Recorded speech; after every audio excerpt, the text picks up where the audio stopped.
My lovely healers, कैसे हैं आप लोग? आई होप कि आप लोग बिल्कुल ठीक होंगे। तो जैसा बोला गया है हमारे पूर्वजों के द्वारा, कहावतें हैं कि जैसा अन्न वैसा मन वैसा तन। ठीक है, तो जैसा हम अपने इस मंदिर रूपी शरीर में जैसा भोजन हम डालेंगे, जैसा चढ़ाएंगे इस मंदिर को, उसी तरह की एनर्जी हमारे से फ्लो होगी। ठीक है, तो हमारा भोजन साफ सात्विक होना बहुत ज़रूरी है। हम हीलर्स के लिए बहुत सारे ऐसे भी क्वेश्चन आते हैं कि क्या मैम ज़रूरी है कि हमें अपना भोजन क्लीन रखना है, साफ रखना है, एंड उसमें नॉनवेज का यूज नहीं करना है। और जैसे कि आपने देखा होगा कि जिस दिन आप व्रत रहते हैं, फास्ट रखते हैं, तो उस दिन आप एकदम शुद्ध साफ सात्विक फ्रूट्स लेते हैं या तो दूध पीते हैं या हल्का सा पानी का सेवन करते हैं। तो उससे क्या होता है कि एक तो हम अंदर से, जिस दिन व्रत रखते होंगे, आपने ये बहुत अच्छा महसूस किया होगा कि उस दिन आप एकदम शांत रहते हैं, रिलैक्स रहते हैं, और आपको ऐसा लगता है जैसे कि आज घर में कुछ ज़्यादा ही शांति है। एक्चुअली में घर में तो डेली के हिसाब से एक्टिविटी हो रही है, लेकिन सबसे बड़ी बात क्या है कि शांति तो हमारे माइंड से, हमारे बॉडी से, हमारे सेल से हमें मिलती है, जो कि हम फील कर पाते हैं उस दिन। तो क्या मन में विचार आता है कि नेक्स्ट डे जिस दिन आपको भोजन खाना होता है, भोजन ग्रहण करते हैं, तो मन में विचार आता है कि कल के दिन में व्रत रखी थी तो मुझे बहुत अच्छा महसूस हो रहा था और ऐसा लग रहा था कि मैं ज़्यादा व्रत रखती। तो क्या होता है कि जब हम एक तो तली भुनी चीज़ों का ज़्यादा यूज करते हैं, चाहे जो लोग भी जो मांस मदिरा का ड्रिंक करते हैं, ज़्यादा यूज करते हैं, तो उससे क्या होता है कि हम जो ये मंदिर रूपी जो हमारा शरीर है, उसमें हमने जो गंदी चीज़ें डाली हैं, जैसे कि मांस आपने देखा होगा कि वो बहुत लंबे टाइम तक पाचन क्रिया के प्रोसेस से पचता है। लेकिन जब आप जिस दिन आप फ्रूट्स लेते होंगे, वेजिटेबल्स खाते होंगे, उस दिन आपका दिन बहुत अच्छा महसूस होता होगा।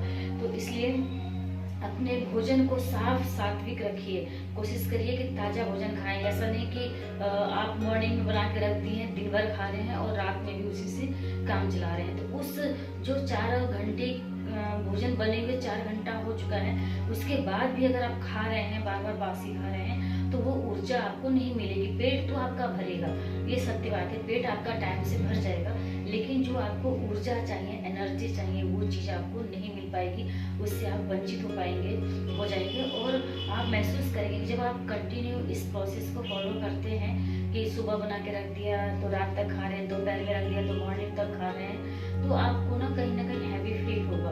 आपको ऐसा लगेगा कि जैसे कि शरीर में वो एक्टिविटी नहीं है, एक सुस्तपन, एक आलसपन, नींद आपको ज़्यादा आएगी। और जब आप तरोताज़ा भोजन खाएंगे, ताज़ा भोजन खाएंगे और फ्रूट्स खाएंगे, भोजन के पहले फ्रूट्स खाएंगे, तो आपको लगेगा कि आप एक तो आप अनाज की मात्रा को कम खा पा रहे हैं, जो पका हुआ भोजन होता है उसको कम खा पा रहे हैं, और जो फ्रूट्स ले रहे हैं ना, इससे आपको ज़्यादा बेनिफिट्स मिल रहा है। एक तो आपकी स्किन सॉफ्ट रहेगी, अच्छी रहेगी, हेल्दी रहेगी, और ज़्यादा एज के होते जो लोग देखिएगा स्पिरिचुअल होते हैं, और तो वो लोग, उन लोगों का खान पान कैसा होता है, जब आप एक बार नज़र दौड़ाएंगे, कैलकुलेशन करेंगे, तो आप अपने दिनचर्या से भी कैलकुलेशन करिएगा कि आपका जो सोने जागने का रूटीन है कब है, आप कब सोते हैं, जागते हैं, कितना ज़्यादा सोते हैं या कम सोते हैं। एक बार आप ज़्यादा सोएंगे तो वो आपके लिए बेनिफिट नहीं रहेगा, लेकिन एक बार कम सोएंगे तो चलेगा। लेकिन ज़्यादा सोने से क्या होता है कि और हमारी बॉडी नेक्स्ट डे और ज़्यादा सोने की डिमांड करती है। तो जितना ज़्यादा हम सोने में अपना टाइम लगाएंगे, तो क्या होगा कि हमारा शरीर आलसपन होने लगेगा। जब आप ये महसूस करिएगा, आप देखिएगा कि अगर कल भी रात आपकी नींद पूरी नहीं हुई है और आज रात भी अगर आपने थोड़ा कम सोया है, आप कम सोए हैं, सुबह टाइम से उठ गए हैं और अपना जो भी नहाना है, बाथिंग करना है, ब्रश करना है, उसके बाद ध्यान साधना, मेडिटेशन करना है, तो जब सुबह आप फ्रेश हो जाते हैं, पूरी तरह से नहा करके साफ सुथरे धुले हुए कपड़े पहनते हैं, ढीले ढाले पहनते हैं, तो उससे आपको ना हल्कापन महसूस होगा। और जो भी हीलर्स हैं वो साफ सुथरे कपड़े, कोशिश करिए कि डेली बाथिंग के बाद साफ सुथरे ढीले ढाले कपड़े पहनिए, टाइट फिटिंग का नहीं। ऐसा नहीं कि बहुत टाइट पहन लिया है, बहुत लोगों को बहुत टाइट फिटिंग के कपड़े पसंद आते हैं, तो इस तरह नहीं, आप थोड़ा सा हल्का ढीला अपनी फिटिंग का रखिए, लेकिन इतना भी ज़्यादा फिटिंग ना रखिए जिससे कि आपको सांस लेने में उबन महसूस हो, तो इस तरह ना करिए। और अपने जो आपका फ्रेंड सर्किल है, जो आपके दोस्त हैं, तो सोचना है कि वो है कैसे। हम लोग क्या करते हैं ना कि कभी कोई एक जैसे ज़्यादातर लड़कों में भी ऐसा होता है, जेंट्स पर्सन है कि एक बार कोई मिला तो दूसरी बार वो क्या उसको बोलते हैं ना, फर्स्ट टाइम से उसकी मदर फोन करके बोलती है कि कहाँ हो या क्या है, तो तुरंत उसको मिले पहली टाइम है लेकिन उसको क्या बोले कि मैं दोस्त के साथ हूँ, मम्मा मैं अपने दोस्त के साथ हूँ। तो वहाँ पे क्या होता है कि दोस्त का मतलब क्या होता है हमें ये जानना है। ऐसा नहीं कि कोई भी दिन भर में 4 लोग मिल रहे हैं हम उम्र के, तो उनको हमने दोस्त बोल दिया। दोस्त का मतलब होता है, वास्तव में तो दोस्त 2 ही लोग हो सकते हैं, ठीक है। और उसको क्यों जब 2 व्यक्ति सत्य के मार्ग पर चलते हैं तो उसको दोस्त बोला जाता है। ऐसा नहीं है कि 4 लोग मिल गए, 4 लोगों का ग्रुप हो गया और उसको दोस्त बोल दिया, नहीं। जिस तरह के पंच परमेश्वर बोला जाता है, दोस्त बोला जाता है, सखा बोला जाता है। तो सखा में तो कई लोग हो सकते हैं लेकिन दोस्त में 2 ही होते हैं, जिसको कि बोला जाता है बेस्ट फ्रेंड। तो उसका बेस्ट फ्रेंड का मतलब क्या हुआ कि अगर एक सही नहीं ढंग से काम कर पा रहा है तो दूसरे को जानकारी है कि हाँ ये जो मेरा दोस्त है, जो मेरा मित्र है, बेस्ट फ्रेंड है, ये गलत मार्ग पे जा रहा है, गलत कुछ ऐसा कर रहा है, तो जो दूसरा फ्रेंड है वो उसको अवगत कराए कि तुमने जो तुम्हारे से जो एक्टिविटी हो रही, जो तुम्हारा खान पान है, जो तुम्हारा दिनचर्या है वो अच्छा नहीं हो पा रहा है, तो इसको तुम्हें चेंज करना है, सुधार करना है अपने को।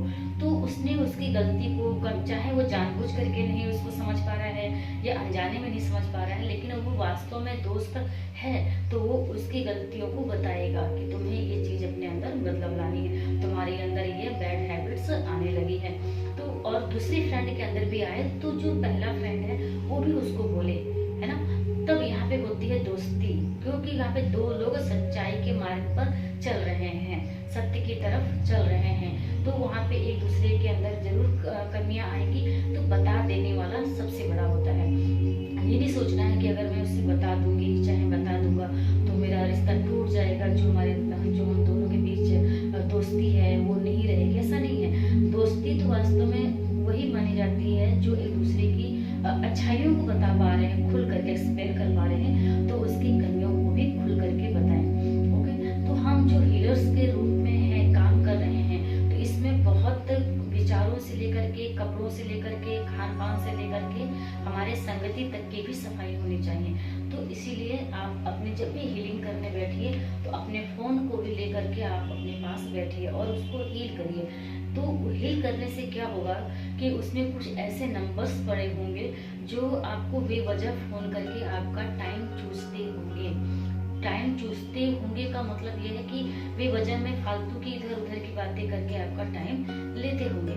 तो हमें पता होना चाहिए कि जो जिससे मैं बात कर रही हूँ, चाहे कर रहा हूँ, तो हम बातें क्या कर रहे हैं, वो काम की हैं या व्यर्थ की हैं। ऐसा तो नहीं कि हम फोन पर राजनीतिक बातें करना शुरू कर दिए तो घंटों बातें करना, थोड़ी बहुत तो ठीक है एक लाइन में, लेकिन अगर हम बहुत देर तक उसी टॉपिक पर चर्चा कर रहे हैं तो ये हमारे लिए ठीक नहीं है। उससे अच्छा है कि हम यूट्यूब पे मोटिवेशनल वीडियो देखें और यूट्यूब पे अपने प्रोफेशन से रिलेटेड, अगर आप हीलर हैं तो हीलिंग से रिलेटेड आप वीडियो देखिए, या आप जो भी आपका प्रोफेशन है, आपका प्रोफेशन कैसे ग्रो हो, आप उससे रिलेटेड वीडियो देखिए, जिससे कि आपको आपके प्रोफेशन से नॉलेज भी मिले, धन भी मिले, या आपकी इनकम बढ़े। ऐसा नहीं है कि हम ग्रुप डिस्कशन करके अपने टाइम को यूं ही गवा रहे हैं। तो बोला भी गया है कि टाइम इज मनी। ओके, तो मनी, टाइम क्या मतलब कि टाइम जिस समय में हम दूसरे से बात करते हैं हमारा टाइम नष्ट हो जाता है, बेकार चला जाता है, उस बात को करने से हमें अगर 1 रुपये भी प्राप्ति नहीं हो रही है या सामने वाले को 1 रुपये का भी फायदा नहीं हो रहा है तो इसका मतलब कि वो व्यर्थ है। बहुत लोग बोलते हैं कि मैं क्या करूँ कि मेरे साथ जो अनवांटेड फ्रेंड्स हैं वो दूर हो जाए। तो आप जब अपने फ़ोन को रख करके हील करोगे ना, अपने हीलिंग के स्थान पे आपने बना रखा होगा तो बहुत अच्छी बात है। अगर नहीं बना रखा है तो कोशिश करिए कि आप अपने एक हीलिंग का स्थान जरूर दीजिए, अपने गुरु के लिए एक जगह जरूर दीजिए। जिस तरह की आपके घर में आप बना करके रखते हैं गेस्ट रूम की, हाँ कोई गेस्ट आएगा तो कहाँ बैठेगा, तो उसकी पूरी प्रॉपर आप तैयारी करके रखते हैं जिससे कि उसके आने पर आपको अनकंफर्टेबल नहीं लगता है, आप बिल्कुल ठीक रहते हैं। आपको लगता है, आप तुरंत बता देते हैं कि हाँ यहाँ पे ऐसा ऐसा करना है, ठीक।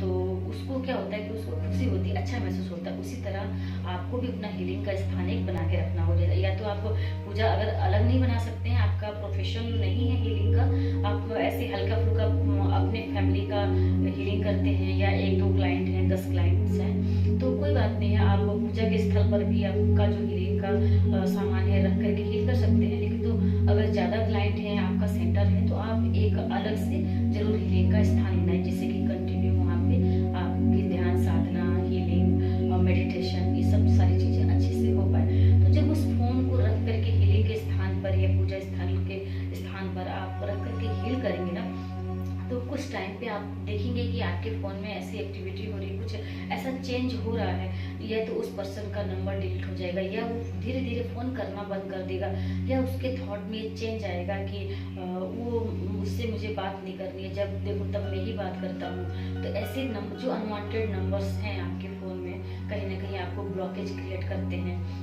और तो वो सारे नंबर्स डिलीट हो जाएंगे, या आपको भी विचार आ सकता है कि इस पर्सन से मुझे बात नहीं करनी, बात करने के बाद ना मुझे ऐसा लगता है कि मैं कुछ खोया हुआ सा महसूस करती हूँ या करता हूँ। तो आपको या उस पर्सन को भी लग सकता है, तो वो डिटेच हो जाएंगे। तो यहाँ पे क्या होगा ना कि ना मेरा कुछ बैड कर्मा इकट्ठा हुआ, स्टोर हुआ, ना सामने वाले का। तो हमने हीलिंग से इस प्रॉब्लम को छुटकारा दिला दिया। तो उससे क्या हो गया कि सामने वाले को भी कुछ भी गलत नहीं बोलना पड़ा, ना कहना पड़ा, और ना हमने कुछ भी ऐसा बोला, अनवांटेड शब्द बोले। ओके, तो इस तरह आपको करना है, अपने कार्यों को ध्यान रखना है। एक बार अपने पर भी, जैसे बोला गया है, सभी ने बोला है, जो भी उठे हुए लोग हैं, अमीर लोग हैं, जो रिच हैं, तो सभी ने बोला है कि आपका जो टाइम है वो कहाँ जा रहा है, कैलकुलेशन करिए और अपने पर शक्ति रखिए। जैसे कि हमारे सर, सेंटर के सर हैं, वो बोलते हैं, अक्सर बोलते हैं अपने टीम मेंबर्स से कि खुद पर से एक शक्ति रखना है। जो हमारा प्रोफेशन है, तो क्या दिन भर हमने अपने प्रोफेशन से रिलेटेड कुछ ऐसा काम किया जिससे कि हमारा प्रोफेशन आगे बढ़ सके। जैसे जो लोग, लाखों लोग, जो हजारों लोग हमसे उम्मीद लगाए हैं, क्या उस कार्य को हम कर पाए आज पूरे दिन? कहीं ऐसा तो नहीं कि हम छोटे छोटे कार्यों में जो जरूरी नहीं थे, जिसको कि हम बाद में भी कर सकते थे, आज नहीं तो कल भी कर सकते थे, उतना जरूरी नहीं था, तो उस कार्यों को भी हमने आज करके पूरा दिन गंवा दिया, और अपने हीलर्स के लिए हमने ऐसा कुछ नहीं किया।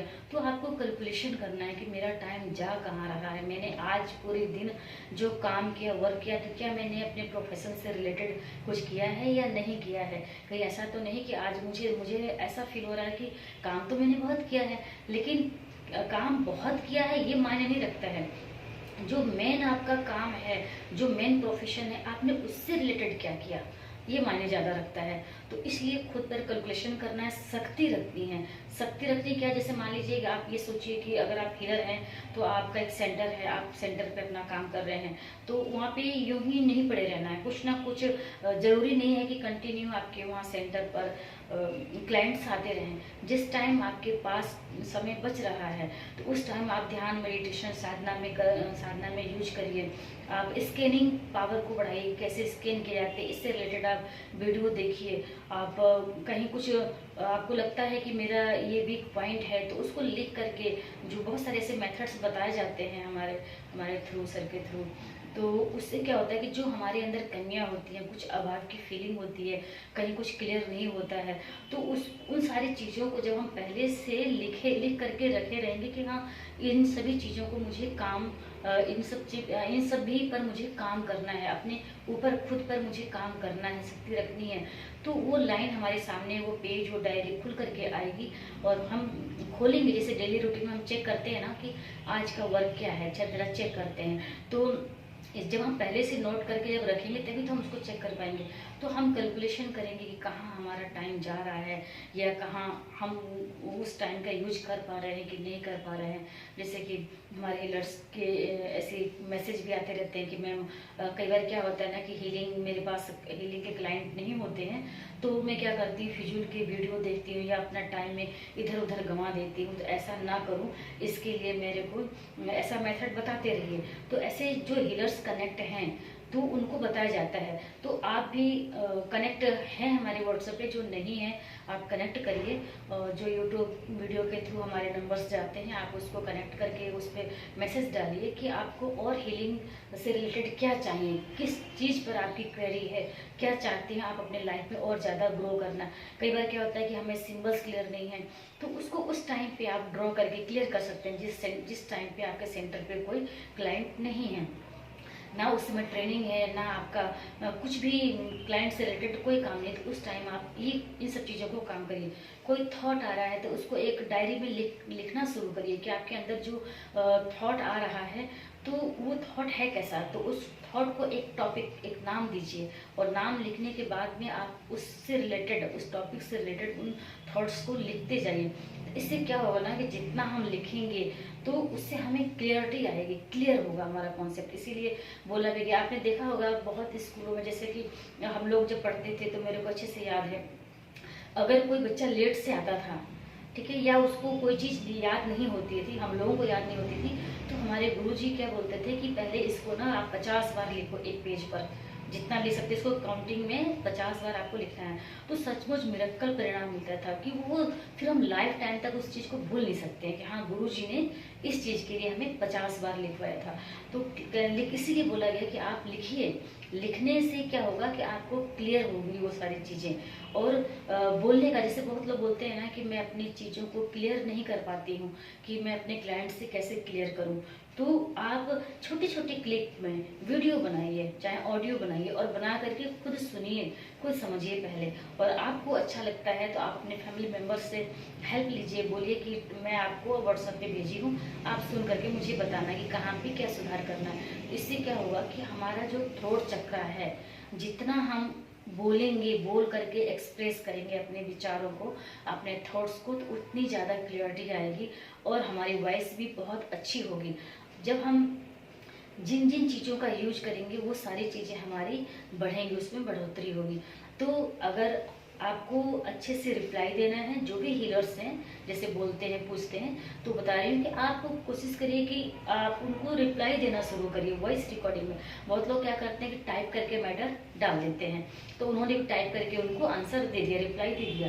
तो ये सब चीज़ों से तो कंटिन्यू, एक तो आपकी दोनों आंखों की रोशनी कंटिन्यू जा रही है, आपके दोनों फिंगर्स जा रहे हैं उसमें, ठीक है, बार बार आपका फोन से कनेक्शन बना हुआ है, तो आपको रिप्लाई देना। आपके क्लाइंट्स हैं, चाहे एक हों चाहे सैकड़ों हों, तो कोशिश करिए कि वॉइस रिकॉर्डिंग का आप यूज करिए। तो उसमें क्या होगा कि आपकी वॉइस क्लियर होगी, आवाज़ क्लियर होगी, तो आपका थ्रोट चक्र एक्टिवेट होगा, चार्ज होगा, और आप में एकाग्रता आएगी, आप में शांति आएगी, आपको भीतर से रिलैक्सपन लगेगा। बाहर हम सोचें कि नहीं मैं बिल्कुल शांत बैठ जाऊं, चुपचाप बैठ जाऊं और रिलैक्स दिखाऊं, तो वो नहीं लगेगा। सबसे ज़रूरी है कि मैं भीतर से अगर शांत हूँ तो बाहर से मुझे दिखाने की ज़रूरत नहीं है, ऑटोमेटिक मैं रहूँगी, मेरे द्वारा वैसी ही एक्टिविटी होगी, वो कंटिन्यू बना रहेगा। ऐसा नहीं कि मैं 1 घंटे खूब तेज बोल रही हूँ, खूब उछल रही हूँ, कूद रही हूँ और बाद में एकदम शांत होगी, ऐसा नहीं। तो उसके अंदर एक बनी रहेगी, ठीक है, एक सीमा बनी रहेगी। तो उसमें क्या होगा कि आपके चक्र एक्टिवेट होंगे, चार्ज होंगे। जब भी आप मेडिटेशन करेंगे, साधना में बैठेंगे, आपका ध्यान बहुत जल्दी लग जाएगा। बोलते भी हैं बहुत लोग कि हमारे हीलर्स चाहे और भी ऐसी कॉल्स आती हैं, बोलते हैं कि हमारा ध्यान नहीं लगता है, तो क्या करें। तो सबसे पहले ज़रूरी है कि भीतर से शांत रखना, ज़्यादा इधर उधर की बातों को नहीं लाना है। कई बार क्या होता है कि जैसे ही बैठते हैं ध्यान करने, तो जैसे हमने ज्ञान मुद्रा बनाई, तो वैसे ही दूसरे लोगों की बातें ध्यान आने लगी। तो जैसे जैसे आए ना, तो स्टार्टिंग में जैसे मान लीजिए इधर से कुछ ध्यान आ रहा है, इधर से, तो cut cancel remove, cut cancel remove, आपको बोलते जाना है उन सभी लोगों के फेस जो सामने आ रहे हैं क्वेश्चन के रूप में, तो उसी समय आप cut cancel remove, cut cancel remove, cut cancel remove, cut cancel remove. इससे क्या होगा कि जो वो 1-2 बार आएंगे, जब आप स्टार्टिंग करेंगे ना, तो फर्स्ट टाइम रिमूव नहीं होंगे, क्योंकि उनकी नेगेटिविटी और आपकी और आप कहीं ना कहीं कनेक्ट है, तो डिसकनेक्ट होने में थोड़ा टाइम लगेगा। लेकिन जब ये प्रोसेस आप करने लगेंगे तो आप देखेंगे कि वो रिमूव होते चले गए और आप शांत होते चले गए। तो ये आपको सोच करके परेशान नहीं होना है कि जैसे साधना में बैठती हूँ चाहे बैठता हूँ तो मैं क्या करूँ, मेरे ऐसे जिन दोस्तों से मेरा रिश्ता टूट चुका है, या जिन जो मेरे फैमिली मेम्बर से मेरा रिश्ता टूट चुका है वो मुझे दुख पहुंचाते हैं, तो वो सारी चीज़ें नहीं आएंगी। जैसे आप कट कैंसी रिमूव बोलने लगेंगे, चाहे वो कहीं भी हो, चाहे आपके घर के आसपास हो, चाहे पड़ोसी हो, चाहे रिश्तेदार हो, चाहे वो जितनी भी दूरी पर हो, दूरी से कोई मायने नहीं रखता है। जैसे ही आप इस मेथड का यूज करते हैं, आप पाएंगे कि आपको 1 वीक में ये सारे चेहरे रिमूव होते हुए नजर आएंगे और आप आगे बढ़ेंगे। तो फिर आपके ऑरा में ऐसे ही लोग आएंगे। ऑरा का मतलब कि आपके संपर्क में ऐसे लोग आएंगे जिन लोगों से चर्चा करके आप आगे उठोगे, आप आगे बढ़ेंगे। तो इससे क्या होगा कि जितने हमारी संगति अच्छी होगी, उतनी हमारा रंग रूप, हमारा स्वभाव, हमारा प्रोफेशन आगे बढ़ेगा। ठीक है, तो अपने खान पान को साफ रखिए, विचारों को साफ रखिए, उसके लिए मेडिटेशन, ध्यान साधना, क्लींजिंग, सील्डिंग, ये सारे प्रोसेस हैं, आप उसका यूज करिए। हमारे पास वो सारे संसाधन हैं हम हीलर्स के पास, बस जरूरी है कि उसको सही से यूज करना। और बिना किए कुछ नहीं होगा। बहुत सारी कॉल से भी आती है ना, मैसेज आता है कि मैम कोई एक चीज़ बता दीजिए, सिर्फ एक चीज़ बता दीजिए, उसको करके हम ठीक हो जाएं। बस हम हिले भी नहीं, बिस्तर पे सोए सोए और हम हीलिंग करें और मेरी सारी प्रॉब्लम ठीक हो जाए, मेरे बच्चों की ठीक हो जाए, मेरे हस्बैंड की ठीक हो जाए, मेरा जो जॉब है वो छूट गया वो भी मिल जाए। तो ऐसा नहीं होगा। ऐसा कोई मेथड आपके लिए नहीं है जिससे कि एक चीज़ बता दें और उसको करके ठीक हो जाए। अगर आप डॉक्टर के पास जाते हैं तो, या जिम में जाते हैं, तो क्या बोलते हैं कि कोई मुझे एक एक्सरसाइज बता दीजिए जिसको मैं कर लूँ और पूरी बॉडी मेरी फिट हो जाए। नहीं, अगर पूरी बॉडी पे निखार देना है, पूरी बॉडी में फिटनेस चाहिए आपको, तो आपको सारे एक्सरसाइज करने पड़ेंगे आपको। तो हैंड्स वाले भी करने पड़ेंगे, पेट के लिए भी करना पड़ेगा और थाई के लिए भी करना पड़ेगा, आपको घुटनों के लिए भी करना पड़ेगा, पूरा करना पड़ेगा। ठीक है, और डॉक्टर भी बोलेगा कि ठीक है, आपको फुल आपको मेंटेन रहना है, बॉडी फिटनेस रखनी है, आपको हेल्दी रहना है। तो आपको सुबह समय से उठना है, रात को सोना है, अच्छी चीज़ें खानी है, सड़ी गली चीज़ें नहीं खानी है, बाहर चीज़ें नहीं खानी है, आपको फ्रूट्स, जूस, ड्राई फ्रूट ये सब लेना है। तो कोई भी ऐसा मेथड नहीं है जिसको एक अप्लाई करके आप सारी चीज़ें पा सकते हैं। तो आपको बस थोड़ी थोड़ी सभी चीज़ें करनी। मैं बार बार यही बोलती हूँ कि ये ज़रूरी नहीं है कि आपने 1 घंटा हीलिंग की, 1.5 घंटे की हीलिंग की तभी जाके आपको रिजल्ट आएगा। नहीं, आप 5 मिनट 10 मिनट भी टाइम निकालेंगे, थोड़ा थोड़ा प्रोसेस में रखेंगे, इसको कंटिन्यू रखेंगे, तो मुझे पूरा विश्वास है और आपको भी विश्वास होगा कि आपकी हीलिंग से आपको बहुत अच्छा रिजल्ट आने वाला है। तो फिर भी कहीं भी कुछ आपको लगता है कि कुछ ऐसा सब्जेक्ट है, कोई ऐसा विषय है, कोई ऐसा क्वेश्चन है जहाँ पे आपको क्लियर नहीं हो पा रहा है, तो आप हमें ज़रूर मैसेज सेंड कर सकते हैं, व्हाट्सएप पे मैसेज सेंड कर सकते हैं और जो वीडियो है उसमें कमेंट में आप लिख सकते हैं। Thank you, God bless, all the best.